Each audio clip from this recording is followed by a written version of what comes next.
Irmãos amados, nós vamos abrir a palavra de Deus em Lucas capítulo 9. Lucas capítulo 9, e faremos a leitura a partir do verso 28 ao verso 45. Lucas 9, 28 a 45. Cerca de 8 dias depois de proferidas essas palavras, tomando consigo a Pedro, João e Tiago, subiu ao monte com o propósito de orar. E aconteceu que, enquanto ele orava, a aparência do seu rosto se transfigurou e as suas vestes resplandeceram de brancura. Eis que 2 varões falavam com ele, Moisés e Elias, os quais apareceram em glória e falavam da sua partida que estava para cumprir em Jerusalém. Pedro e seus companheiros achavam-se premidos de sono, mas conservando-se acordados, viram a sua glória e os 2 varões que com ele estavam. Ao se retirarem estes de Jesus, disse-lhe Pedro: Mestre, bom estarmos aqui. Então, façamos 3 tendas, uma será tua, outra de Moisés e outra de Elias, não sabendo, porém, o que dizia. Enquanto assim falava, veio uma nuvem e os envolveu, e encheram-se de medo ao entrarem na nuvem. E dela veio uma voz dizendo: Este é o meu filho, o meu eleito, a ele ouvi. Depois daquela voz, achou-se Jesus sozinho. Eles calaram-se e naqueles dias a ninguém contaram coisa alguma do que tinham visto. No dia seguinte, ao descerem eles do monte, veio ao encontro de Jesus grande multidão. E eis que dentre a multidão surgiu um homem, dizendo em alta voz: Mestre, suplico-te que vejas meu filho, porque é o único. Um espírito se apodera dele, e de repente o menino grita, e o espírito o atira por terra, convulsiona-o até espumar, e dificilmente o deixa depois de o ter quebrantado. Roguei aos teus discípulos que o expelissem, mas eles não puderam. Respondeu Jesus: Ó geração incrédula e perversa, até quando estarei convosco e vos sofrerei? Traze o teu filho. Quando se ia aproximando, o demônio o atirou no chão e o convulsionou. Mas Jesus repreendeu o espírito imundo, curou o menino e o entregou a seu pai. E todos ficaram maravilhados ante a majestade de Deus, como todos se maravilhassem de quanto Jesus fazia. Disse aos seus discípulos: Fixai nos vossos ouvidos as seguintes palavras: O Filho do Homem está para ser entregue nas mãos dos homens. Eles, porém, não entendiam isto, e foi-lhes encoberto para que o não compreendessem, e temiam interrogá-lo a este respeito. Meus amados, esse texto traz para nós 3 quadros, 3 telas, 3 cenários. O primeiro cenário é o cenário de Pedro, Tiago e João, que sobem este monte, o monte da transfiguração com Jesus. O segundo cenário, a segunda tela, é dos 9 discípulos que ficaram no sopé do monte. O terceiro cenário é o cenário apresentado por Jesus. Eu vou categorizar esses 3 cenários da seguinte maneira: os 3 discípulos que subiram o monte com Jesus, Pedro, Tiago e João, embora Jesus tenha subido para orar, eles não oraram, eles dormiram. Os 9 que ficaram no sopé do monte também não oraram, também não jejuaram, também não fizeram a obra de Deus, porque Marcos 9:16, texto paralelo deste, nos informa que eles estavam discutindo com os escribas, ou melhor, os escribas estavam discutindo com eles. Bom, me permita categorizar o primeiro quadro, o primeiro cenário, a primeira tela, como a espiritualidade do monte, do êxtase sem entendimento. Me permita categorizar a segunda tela, o segundo quadro, os que ficaram no sopé do monte, como a espiritualidade da discussão sem poder. E finalmente nós veremos o cenário apresentado por Jesus, que mostra para nós que a vida deve ser marcada por oração, obediência e poder. Vamos ver essa primeira tela, vamos ver esse primeiro cenário, vamos ver esse primeiro quadro. Diz a Bíblia que Jesus subiu um alto monte com o propósito de orar. Nós não sabemos que monte é esse. A tradição diz que é o Monte Tabor, próximo de Nazaré.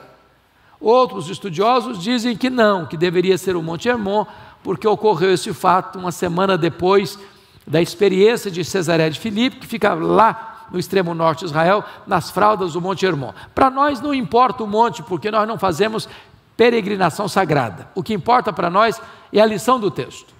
O fato é que diz a Bíblia que Jesus sobe para esse monte com o propósito de orar e ora. Mas Pedro, Tiago e João dormem. O que dá prazer em Jesus dá cansaço neles.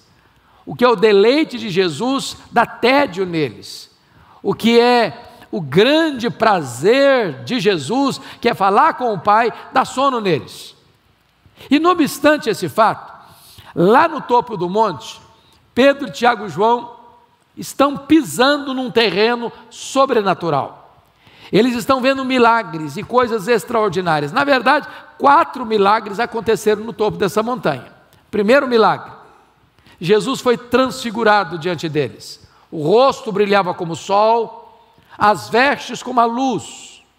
Segundo milagre: Moisés e Elias, representantes da lei e dos profetas, apareceram em glória, conversando com Jesus, à luz do capítulo 9, 31 aqui, sobre a partida de Jesus para Jerusalém. A palavra partida, no grego, é a palavra êxodos, de onde vem a nossa palavra êxodo, mas também, conforme 2 de Pedro 1,15, essa palavra é um sinônimo para morte, a partida para morrer. Então, a conversa de Moisés e Elias com Jesus, lá no monte, foi sobre a sua morte na cruz. Bom, eles viram um terceiro milagre: uma nuvem luminosa os envolve. Quarto milagre: de dentro da nuvem surge uma voz divina dizendo: este é o meu filho, o meu eleito, a ele ouvi. Apesar desses discípulos estarem vendo milagres, eles estão desprovidos de entendimento espiritual. E aqui, irmãos, vem uma primeira aplicação para nós. O povo brasileiro, por natureza, é um povo místico. Nós somos um povo fruto de caldeamento de raças e um povo de uma mistura religiosa que gera uma espécie de religião sincrética. Então, o povo brasileiro, por si só, já é místico. E o povo brasileiro tem uma tendência de buscar milagres, de correr atrás de milagres e de achar que, se nós conseguirmos ver mais milagres, nós creremos mais. Bom, só afirmar que nós cremos em milagres, nós pregamos sobre milagres, nós oramos por milagres, nós aguardamos milagres, mas é preciso fazer uma correção aqui. Não é verdade que, se você presenciar mais milagres, você vai crer mais, porque a fé não vem pelos milagres, a fé vem pelo ouvir e ouvir a palavra de Deus. Então, tem nesse topo do monte 3 gerações representadas: a geração de Moisés, a geração de Elias e a geração dos discípulos. Quando você vai para a Bíblia para consultar e examinar isso, foram as 3 gerações que mais viram milagres. Ao mesmo tempo, foram as 3 gerações mais incrédulas da história. Os 3 grandes períodos de milagres da Bíblia foi o período de Moisés, o período de Elias e o período dos apóstolos. Para vocês terem uma ideia, no período de Moisés, quando ele sai com aquela multidão do Egito para o deserto, rumo à terra prometida, era em torno de 2 milhões de pessoas, 600 mil homens, fora mulheres e crianças, toda aquela geração, exceto 2 pessoas, morreram no deserto e não entraram na terra. Por quê? Diz a Bíblia, por incredulidade. Vendo milagres, mas não crendo. A geração de Elias era tão apóstata, que Elias chegou ao ponto de pensar e até falar que ele era o único que tinha sobrevivido. Aí então Deus diz, não, tem 7.000 que não se dobraram.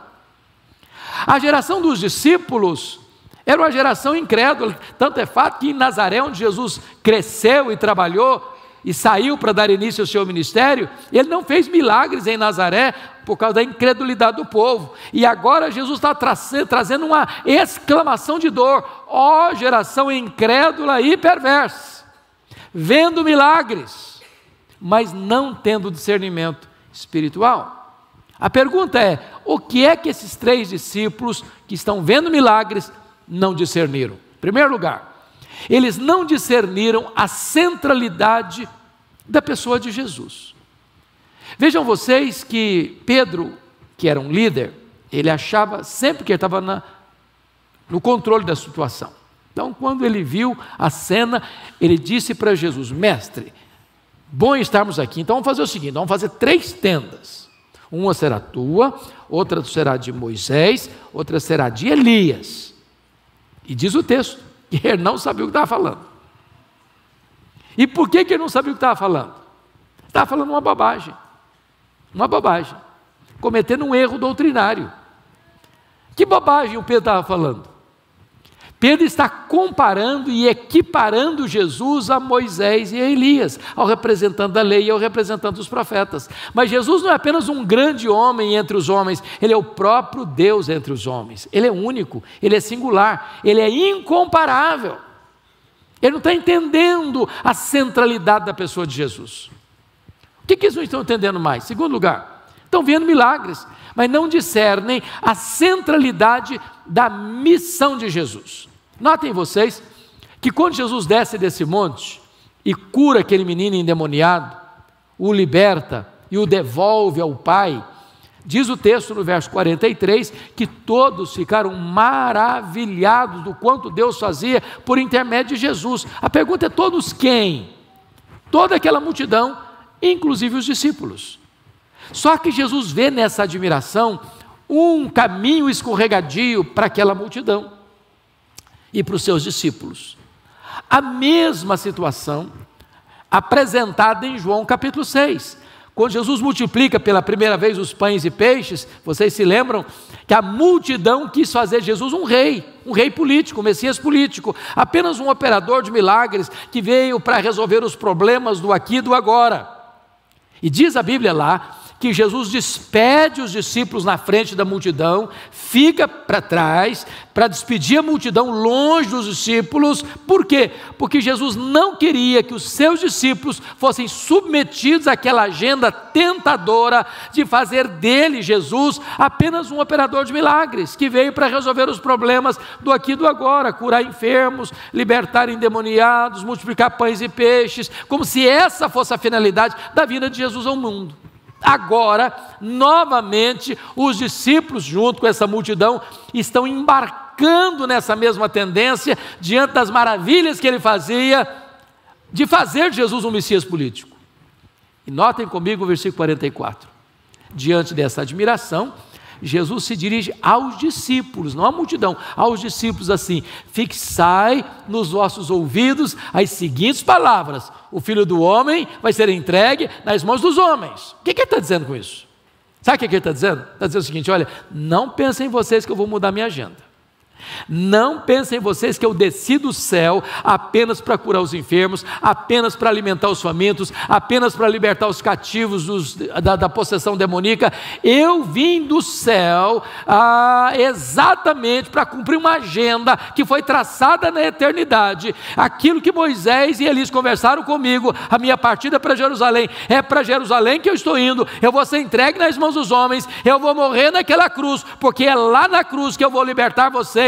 É lá na cruz que eu vou libertar vocês do jugo do pecado, é lá que eu vou quebrar as correntes, é lá que eu vou romper os grilhões, é lá que eu vou tornar vocês verdadeiramente livres. Porém, versículo 45 diz, os discípulos não entenderam isso. Estão vendo milagres, mas não compreendem quem é Jesus, não compreendem o que Jesus veio fazer. Terceiro lugar, eles não compreenderam a missão deles mesmos. Irmãos, quando Pedro diz assim, mestre, é bom estarmos aqui, vamos fazer 3 tendas. Uma será tua, outra de Moisés, outra de Elias. Sabe o que ele está querendo propor? Ô Senhor, esse topo do monte aqui está bom demais. Isso aqui é um clima celestial. Isso aqui é um ambiente maravilhoso, o ar aqui é rarefeito, aqui não tem problema, aqui não tem doente, aqui não tem endemoniado, aqui não tem leproso, aqui não tem gente sofrendo, aqui está bom demais. Vamos fazer o seguinte, vamos ficar aqui mesmo, vamos descer não, está bom demais aqui. Essa é a espiritualidade da fuga. Me permita dizer isso. Você vem para a igreja, você vem para o Conexão, você vem para o culto, você vai para um congresso, você vai para uma conferência, você vai para uma reunião de oração, é para recarregar as baterias. Mas o ministério se desenvolve lá no vale, é lá que tem gente chorando, é lá que tem gente sangrando, é lá que tem gente doente, é lá que tem gente endemoniada, é lá que tem gente precisando do ministério seu e da igreja. Aqui é para recarregar as baterias. Mas em quarto lugar, eles estão vendo milagres, mas eles não discernem a centralidade ou a essência do próprio culto a Deus. Notem vocês que quando eles foram envolvidos por aquela nuvem luminosa, eles foram tomados de medo. Mateus 17, o texto paralelo deste, diz que eles chegaram a cair de bruços, de tanto pavor. E aqui tem 2 extremos que eu gostaria de destacar. O primeiro extremo, em relação ao culto, irmãos, é o que eu chamo de falta de reverência. Tem muita gente achando que culto é show, que culto, igreja e qualquer outro ambiente é a mesma coisa, e a pessoa não cumpre aquilo que Eclesiastes diz, guarda o teu pé quando entrares na casa de Deus. Não é que esse lugar aqui é diferente, feito de tijolo, de parede, do mesmo jeito. Mas aqui você tem respeito. Por quê? Porque aqui é uma casa que foi consagrada à adoração a Deus. Então a postura é diferente. As palavras são diferentes. Você não entra atabalhoadamente. Você não vem para cá com o mesmo traje que você vai para uma praia. Porque você respeita o ambiente.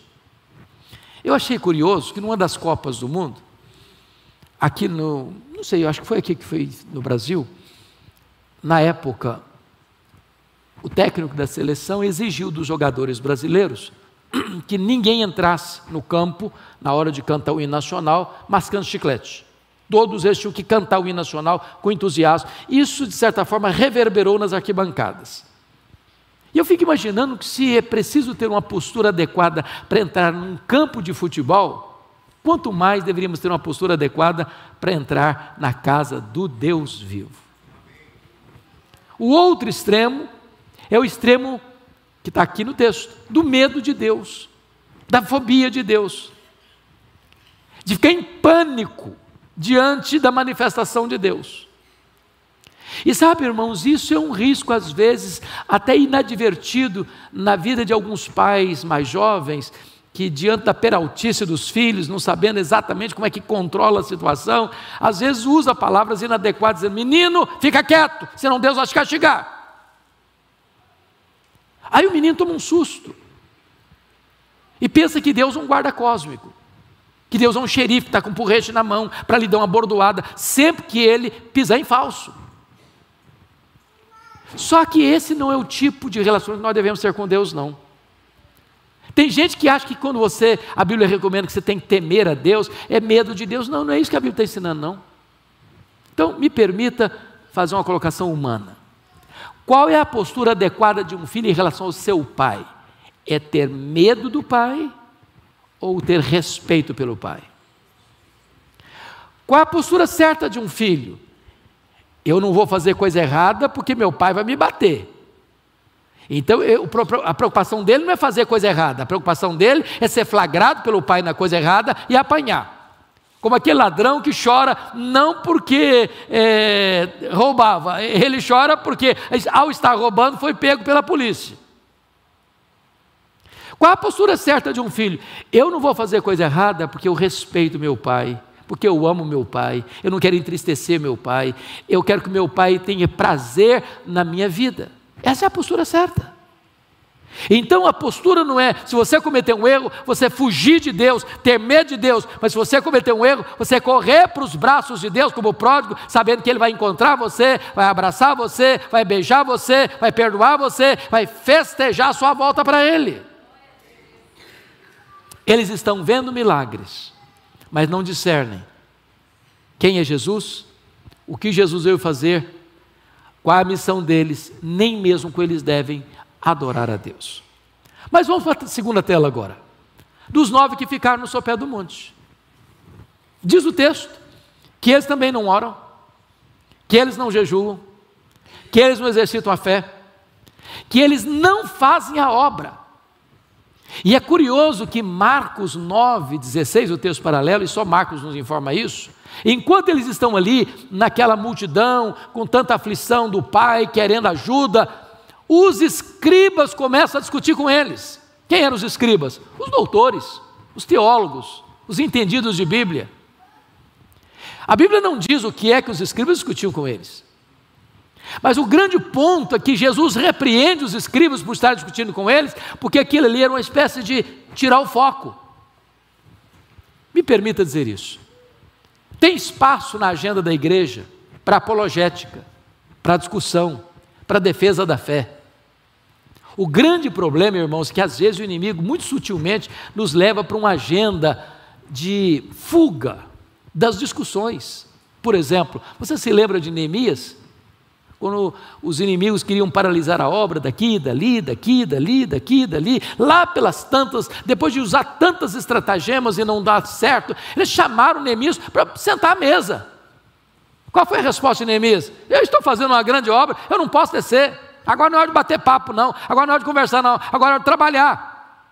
Deus não nos chamou para discutir a obra, Deus nos chamou para fazer a obra. Você se lembra de Davi, lá em 1 Samuel 17, 28? Davi está para enfrentar o gigante Golias, e o irmão dele, o irmão mais velho dele, Eliabe, está discutindo com ele, está criando uma situação embaraçosa para ele. Lá pelas tantas, Davi para de discutir e sai da discussão e se volta para outra pessoa. Deixa eu dizer uma coisa, há um grande risco da igreja reunir-se e tornar a se reunir para discutir a obra. Aí você vai para um congresso para discutir a obra, aí você marca uma conferência para discutir a obra, aí você faz um retiro espiritual para discutir a obra, aí você vem domingo e senta numa sala de escola dominical para discutir a obra, e você passa igual aquele jogador que aquece e nunca entra em campo. Agora, enquanto os discípulos discutem, o diabo age. E age para oprimir uma criança, filho único, de uma maneira tão cruel. Quando você lê os 3 textos, Mateus 17, Marcos 9 e Lucas 9, o espírito mudo e surdo, a casta de demônios está no menino, ora joga o menino no fogo, ora joga o menino na água, ora joga o menino por terra. O menino ri os dentes, espuma, e dificilmente os demônios deixam o menino antes de quebrá-lo todo. E diz o texto que o pai, quando sabe que os discípulos estão ali, recorre a eles na esperança de que ele vai ser atendido, de que o menino vai ser liberto. Homens de Deus, homens preparados por Deus, homens que têm um ministério importante na presença de Deus, mas os discípulos não puderam. E por que não puderam? É que eles não estavam orando, eles não estavam jejuando, eles não estavam exercendo fé, eles estavam fazendo o quê? Discutindo com os inimigos da obra, porque os escribas tornaram-se inimigos de Jesus. O que eu acho curioso é que quando o pai leva o assunto para Jesus, o pai diz assim: eu apresentei meu filho para os teus discípulos, e eles não puderam. E Jesus solta uma exclamação: ó geração incrédula e perversa, até quando vos suportarei? Traz o teu filho. Quando o pai leva o filho para Jesus, Jesus faz uma pergunta para ele, lembram? Desde quando esse menino está assim? Qual foi a resposta? Desde a sua infância. Só que a palavra grega para infância lá é a palavra brefos, que descreve desde a vida intrauterina até a primeira infância. Você já pensou num bebê endemoniado? Você já imaginou o que aquele menino, de repente brincando com os coleguinhas, o espírito imundo entra nele, e ele sai correndo e se atira no fogo? Alguém tem que pular lá e tirá-lo? De repente ele sai correndo, joga numa água, e alguém tem que ir lá e resgatá-lo, senão ele morre afogado. Ou jogar por terra, e ele sai todo arranhado, todo machucado, todo ralado, todo cheio de hematomas. Agora vamos parar um pouquinho para fazer uma aplicação. Eu não sei se vocês têm a mesma visão que eu tenho. Tem hora que eu fico imaginando, olhando os programas infantis da grande mídia, do cinema. Não combina com o mundo infantil, com a cabeça de uma criança, o grau de violência, o grau de misticismo. Há um projeto, irmãos, um projeto para atingir a mente das crianças, para capturar a mente das crianças. Muito mais do que apenas um projeto humano, há uma obra satânica para perverter a mente das crianças, para oprimir as crianças. Há pouco tempo eu estava conversando com um grande líder aqui no Brasil, que sempre dedicou a vida dele para trabalhar com adolescentes. Ele diz: pastor Hernandes, a preocupação da década passada, da igreja e dos pais, era com os adolescentes. Hoje não é mais não. Não é mais não. A idade que hoje é tensa é a idade dos 6 aos 9. Aquilo que os nossos adolescentes enfrentavam na década passada, quem está enfrentando hoje é menino de 6 a 9 anos. Me permita trazer um exemplo pessoal que eu vivi, marcou meu ministério. Lá em Vitória, uma mulher recém-convertida, à igreja, tinha uma criança, uma menina de 3 anos de idade. E um dia essa mulher está andando pelas ruas de Vitória, com a criança de 3 anos, a filha, no colo, e a mãe ia cantando um hino, solfejando um cântico espiritual. E de repente a menina, no colo dela, muda o semblante, altera a voz e começa a falar impropérios e blasfêmias contra o nome de Jesus. A mãe tomou um susto, pensou que tinha sido um surto psicótico, já saiu dali, já levou para o médico não constatou nada, levou para um psicólogo, examinou, fez teste, não constataram nada, e a mãe me liga desesperada. Eu disse: traz a sua filha aqui. Ela trouxe a filha no meu gabinete pastoral. Ela sentou na minha frente, eu estava aqui atrás da minha mesa, conversando com a mãe, e a menina no colo da mãe. A menina me olhando por cima, com um olhar denso, pesado. De repente eu começo a falar do poder do nome de Jesus para libertar. E essa menina então pula do colo da mãe, desfigurada, e começa a serpentear no carpete da sala como uma cobra, falando impropérios e blasfêmias. Eu clamei pelo nome de Jesus, o Senhor libertou aquela criança, e eu disse: mãe, me conta um pouco da história dessa criança. Ela me disse que quando estava grávida, o seu marido, que estava ligado à feitiçaria, dedicou aquela criança desde o ventre aos espíritos demoníacos. Há muitas crianças hoje, meus irmãos, que estão debaixo deste efeito.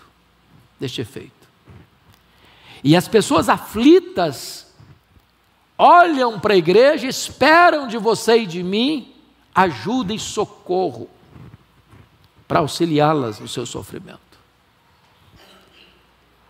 O pai chegou para os discípulos e apresentaram, e eles não puderam. Por que não puderam? Eles perguntaram para Jesus mais tarde, por que nós não pudemos? Porque já tinham tido vitórias. Vocês se lembram lá de Mateus 10, na jornada dos 70, e eles estavam incluídos, 2 a 2, quando eles retornam daquela jornada itinerante, evangelística, eles disseram: Senhor, até os demônios se nos submetem. E Jesus: alegrai-vos antes, porque o vosso nome está escrito no livro da vida. Agora eles não conseguem. Mark Lloyd Jones, na minha opinião, a melhor obra sobre batalha espiritual que eu conheço, O Combate Cristão, que é uma exposição de Efésios 6, diz que há demônios e demônios. Nem toda luta espiritual tem o mesmo grau de resistência. A nossa luta não é contra carne e sangue, mas contra principados, potestades, dominadores deste mundo tenebroso e forças espirituais do mal nas regiões celestes. E Jesus então responde para eles quando perguntam: por que nós não podemos? Porque esta casta não sai senão com oração e jejum. Irmãos, nós não teremos condições de atender às demandas deste mundo que jaz no maligno, a não ser que nós tenhamos um preparo espiritual, de oração, de jejum, de fé. Eles estão no vale, eles estão discutindo, mas eles não têm poder. Meus amados, é preciso dizer que o poder não vem pela academia. Você pode frequentar as melhores academias, você pode fazer os melhores cursos, você pode alcançar os melhores diplomas, os melhores seminários, das melhores universidades teológicas, mas não é isso que lhe vai dar poder. É preciso dobrar os joelhos, é preciso orar, é preciso jejuar, é preciso ter um relacionamento de intimidade com Deus. Bom, dito isto, vamos agora à terceira tela, ao terceiro quadro, olhar para a vida de Jesus. E a vida de Jesus aqui no texto nos ensina 3 lições essenciais. Primeiro, Jesus subiu para este monte com o propósito de orar, e ele de fato orou. E porque ele orou, diz o texto que o seu rosto resplandeceu, brilhando como o sol, as suas vestes brilhando como a luz. Marcos chega a informar que nenhum lavandeiro da terra podia alvejar uma roupa daquele jeito. Isso significa o seguinte: a glória de Deus, a Shekinah de Deus, vai brilhar em sua vida quando você orar. Aqui a glória não é a mesma lá de Moisés, da face dele que brilhava. Aquela era uma glória derivada, aqui a própria glória encarnada. Ele é o resplendor da glória. Ele é a exata expressão do ser de Deus. E ele está retratando isso por uma razão muito simples. Vocês se lembram que uma semana antes, Jesus havia dito para eles que era necessário que ele subisse para Jerusalém, fosse entregue nas mãos dos principais sacerdotes e escribas para ser crucificado. E Pedro fica muito aborrecido, repreende Jesus, larga a mão desse negócio de morte. Eles estão apavorados com esse negócio de morte. E Jesus está mostrando para eles que cruz e glória não são coisas contraditórias. Que primeiro vem a cruz, depois vem a glória. Então, porque Jesus ora,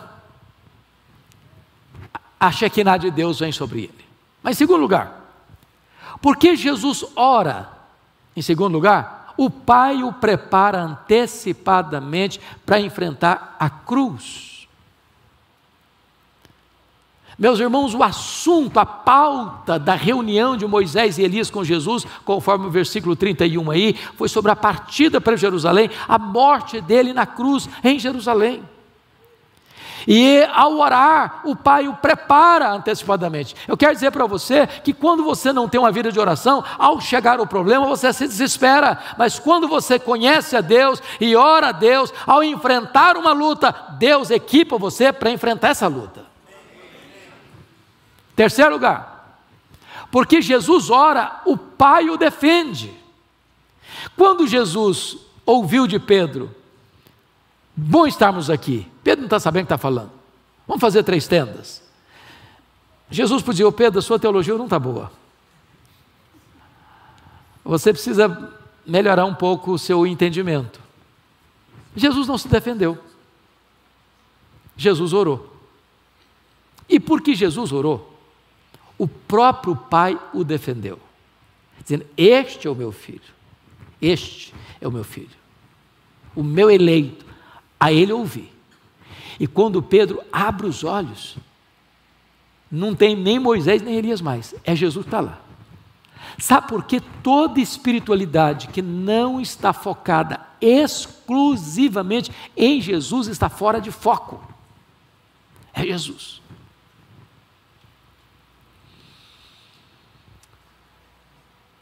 Agora, Jesus não apenas ora. Jesus também tem uma segunda coisa que ele nos ensina no texto. Ele obedece. Obediência. Se a reunião foi sobre a partida para Jerusalém, a morte dele na cruz, a pergunta é: quando ele desce do monte, que compromisso ele tem com essa agenda? Já que a pauta da reunião entre Moisés e Elias foi sobre a morte. Então a pergunta é: quando ele desce do monte, ele caminha nessa direção ou ele se afasta desse caminho? Vamos ver. Confira aí comigo o versículo 44. Quando os discípulos estão tomados de entusiasmo, juntamente com a multidão, sobre o que ele era poderoso para fazer, libertando os endemoniados, por exemplo, eles estão querendo aí levar Jesus para uma outra agenda. Fugir da cruz, fugir da partida para Jerusalém, não caminhar por essa direção. Aí Jesus se dirige aos discípulos assim: fixai nos vossos ouvidos as seguintes palavras: o Filho do Homem vai ser entregue nas mãos dos homens. Não vou mudar minha agenda, não vou mudar meu rumo, não vou mudar o meu cronograma. Para isso eu vim ao mundo, para ir para a cruz, porque é lá na cruz que eu vou alcançar a redenção de vocês. Agora olha comigo, por favor, novamente o versículo 51. E aconteceu que, ao se completarem os dias em que devia ele ser assunto ao céu, manifestou no semblante a intrépida resolução de ir para Jerusalém. Eu acho isso aqui, pastor Vinícius, maravilhoso, porque Jesus estava tão determinado a cumprir essa agenda do Pai, de morrer na cruz, porque lá na cruz ele glorificaria o Pai, que estava no rosto dele, no semblante dele. Quem olhava para ele, não, ele vai mesmo, ele vai obedecer mesmo, ninguém vai tirá-lo desse caminho, mas ninguém vai mudar o cronograma dele, ninguém vai alterar essa agenda dele. Ele está indo para Jerusalém, ele vai obedecer mesmo. Olha o verso 53. Mas os samaritanos não o receberam, porque o aspecto dele era de quem decisivamente ia para Jerusalém. Obediência, ainda que a obediência passe pelo caminho da cruz. Mas finalmente, a espiritualidade de Jesus não só nos ensina oração e obediência, mas também poder. Porque quando o Pai recorre a Jesus dizendo: olha, eu apresentei aos teus discípulos e eles não puderam, Jesus solta uma exclamação de dor: ó geração incrédula e perversa, até quando vos suportarei? Por que os discípulos não puderam? Não foi por falta de poder, mas foi porque eles não usaram o poder que estava disponível para eles. Vejam vocês, lá em Lucas 24, 49, antes de subir aos céus, Jesus disse para os seus discípulos assim: permanecei na cidade até que do alto sejais revestidos de poder. Ou seja, antes de enviar a igreja ao mundo, Jesus envia o Espírito Santo para a igreja, e esta ordem não pode ser alterada. E Jesus disse: recebereis poder ao descer sobre vós o Espírito Santo. E Paulo em Efésios 1 diz que toda a suprema grandeza do poder de Deus, o mesmo poder que Deus exerceu para ressuscitar o seu Filho Jesus Cristo, está à nossa disposição. Então, se nós não estamos recebendo poder, usando poder, não é porque não tem poder, é porque nós não estamos recebendo este poder. E não se recebe poder a não ser através da oração. Então, quando o pai traz o menino para Jesus, é Marcos que nos informa isso, só Marcos. 9:25.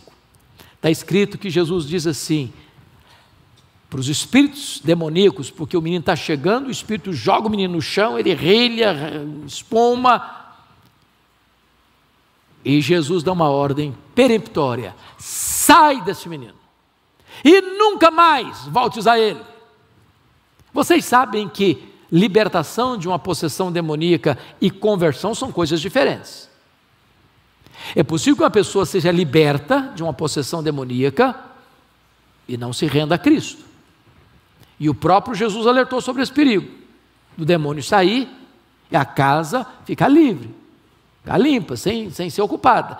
E aí os demônios vão lá, roda para cá, e voltam com mais 7 demônios, e o segundo estado fica pior que o primeiro. Mas agora a ordem é clara de Jesus: sai e nunca mais volte. Sabe por quê? É porque Jesus tem todo o poder, nos céus, na terra e debaixo da terra. Todos estão sob o comando dele, os anjos e os demônios, todos têm que obedecer à ordem dele. Ele tem poder. Eu queria concluir esta fala hoje, trazendo a informação de vocês, uma experiência que eu tive, que marcou também minha vida. Eu fui convidado, pastor Vinícius, para pregar na formatura do Seminário Presbiteriano de Recife, o SPN. O culto foi na Igreja Presbiteriana das Graças, uma igreja bonita, culto lindo, maravilhoso. E um dos formandos, quartanista, depois da mensagem, depois que terminou aquela cerimônia, veio compartilhar uma experiência comigo. E ele me disse que, estando no 4º ano, ele foi convidado por uma das grandes igrejas presbiterianas do Brasil, uma das mais lindas capitais, para ser preletor de uma série de conferências de aniversário da igreja, sexta, sábado e domingo, o que não é comum. Porque não é comum. Via de regra, quando a igreja faz uma festa de aniversário, convida um pregador mais conhecido, um pastor mais experiente. E ele se sentiu muito honrado de, como seminarista, ser convidado para aquela grande festa. E eu costumo brincar que todo seminarista do 4º ano tem uma leve sensação de que ele é um concorrente com Charles Haddon Spurgeon. Então, ele botou seu melhor terno na mala, expôs seus melhores sermões e partiu para lá. Ficou hospedado na casa do pastor. Era sexta-feira, quase na hora de ir para a igreja. Um fato acontece. Chega na casa do pastor uma mulher desesperada. Falei: pastor, precisamos de ajuda. Falei: o que foi, minha filha? A minha vizinha está endemoniada e está quebrando tudo dentro de casa. E tem uma multidão na porta da casa e ninguém tem preparo e nem coragem para enfrentar a situação. Vim pedir ajuda. O pastor muito calmamente disse: minha irmã, que coisa interessante, acaba de chegar de Recife um santo homem de Deus preparado para essa tarefa. E o seminarista começa a tremer as pernas, bambear os joelhos e gaguejando dizer: eu só vim avisar o senhor que eu estou indo embora. Não, o pastor não deixou embora não, pegou pelo braço, saiu com ele andando pela rua, de longe escutando os gritos cavernosos da mulher, a multidão ali na porta, e o pastor chegou com o seminarista. O pastor olhou para o seminarista olhou para o chão, e o pastor disse: seminarista, o caso é todo seu, pode entrar na casa. E o seminarista, tremendo muito, entrou na casa, e se deparou com um quadro horrível, aquela mulher com os cabelos desalinhados, com o rosto desfigurado, e ele olha aquela cena, e tenta esboçar a primeira frase, e a mulher endemoniada ali deu uma bofetada na cara e jogou ao chão, e no chão ele ficou por mais de 1 hora, e a mulher ao redor dele bufando como uma fera selvagem. Ele disse: pastor, a minha vida passou na minha cabeça como um filme, e eu percebi quão seco eu estava, quão árido eu estava, tanto conhecimento, mas sem nenhum poder. Lá pelas tantas, depois de 1 hora ali no chão, humilhado, envergonhado, quebrado, ele começa a orar, baixinho, como Sansão, talvez, agarrado naquelas colunas, Diz: meu Deus, restaura a minha vida, restaura a minha sorte, restaura a minha autoridade, restaura meu poder. E enquanto ele está orando baixinho assim, a mulher caiu. E quando a mulher caiu, ele se levantou. Porque diante de Deus, humildade, mas diante do diabo, autoridade. E ele deu ordem aos demônios para saírem da mulher. E a mulher ficou liberta. E aquele seminarista, agora formando, abraçado comigo, chorando, me disse uma frase que eu nunca mais vou esquecer. Ele disse: pastor Hernandes, eu entendi naquele dia que não basta ser crente, não basta ser líder, não basta ter cargo na igreja, não basta ser um diácono, não basta ser um presbítero, não basta ser um seminarista, não basta ser um missionário, não basta ser um pastor. É preciso ter o poder do Espírito Santo de Deus. Que Deus nos ajude, irmãos, a fugir da espiritualidade do monte, do êxtase sem entendimento. Que Deus nos ajude a nos livrarmos da espiritualidade do vale, da discussão sem poder. Mas que o Senhor nos ajude nesta noite, neste último conexão de 2022, a olhar para Jesus e aprender com Ele vida de oração, vida de obediência e vida de poder, o poder do Espírito Santo. Que Deus nos abençoe. Amém.